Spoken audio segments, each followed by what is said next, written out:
Hey, what's going on, everybody? Cobalt Productions here. Welcome back to the channel. Today we're going to be discussing our Week 2 reactions to the UNC Charlotte versus Chapel Hill game.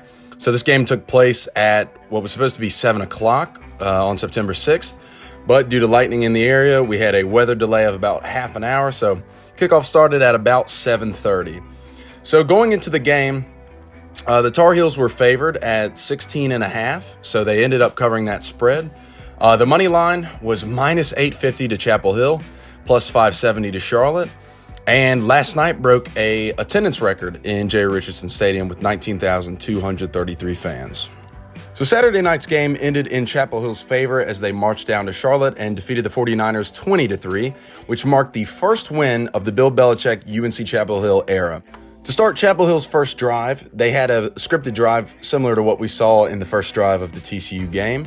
As they marched down the field, Lopez threw a 51-yard bomb to Culliver, and the Tar Heels went on the board 7-0.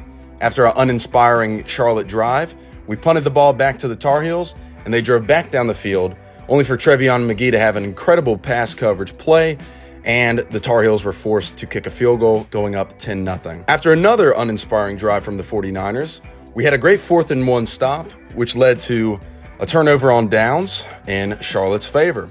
Now, in the second quarter, Charlotte's only points of the game came through a Liam Boyd field goal, and later in the game, he would miss after a very fantastic 49ers drive.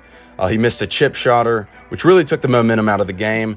If Todd Fitch and Tim Alvin decided they wanted to be more risky, there was a potential that Charlotte got on the board. Throughout the game, we saw Harrell connect really well with Javen Nicholas, the LSU transfer, and he had 11 receptions for 122 yards. Quite the game from the transfer receiver. Now, the second half was an absolute snooze fest. All we saw basically was a field goal, and that was pretty much it.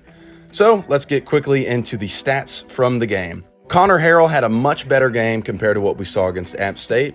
He was 17 for 29 and finished with 140 pass yards. He had about negative 24 rush yards as he got sacked, I think, 6 times.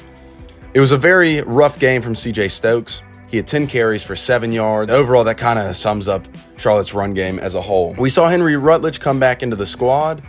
He had a lower body injury, but he was back, and he even had a rush of 14 yards, which looked really good for the 49ers. In a much better defensive display, Charlotte held Chapel Hill to about 303 yards compared to last game where it was almost 600 yards of App State offense. Coming from the defensive side of things, the 49ers forced 5 Chapel Hill 3-and-outs in a much better defensive display, one thing that we will talk about very soon, as I was quite impressed. Grayson Loftus was able to come in the fourth quarter. He was 8 for 12 with 110 yards, but unfortunately the 2 turnovers in the whole game were 2 of his interceptions, mostly in garbage time. On the offensive side of things, Charlotte finished with 271 yards and 21 rush yards, averaging 0.7 per attempt. An abysmal display on the ground from the 49ers. So here are my takeaways from Week 2 against Chapel Hill. Firstly, I want to talk about our defense.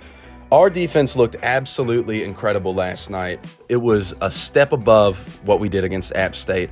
Unfortunately, we could not bail the offense out due to obviously a missed field goal, a dropped touchdown. Overall, it was a rough game. As you might have seen in the media, Charlotte basically lost to Charlotte last night. It was our mistakes that really messed it up.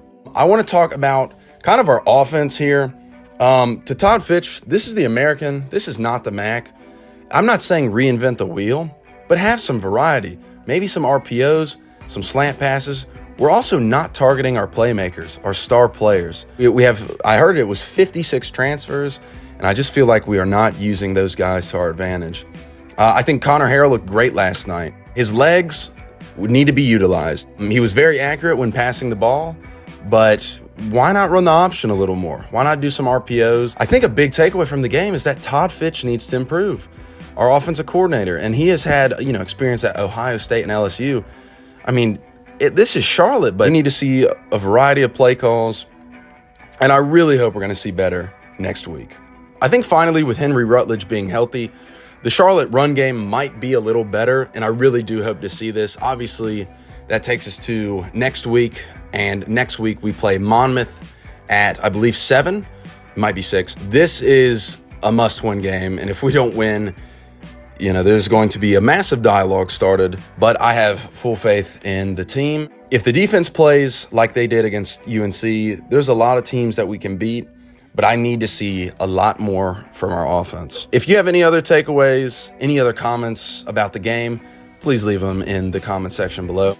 But that pretty much wraps up our Week 2 breakdown. The 49ers were not enough for Chapel Bill and the Tar Heels. Thank you guys all for watching. I hope to see you guys in the next one, and hopefully we see the 49ers beat Monmouth next Saturday. Thanks for watching. Talk soon.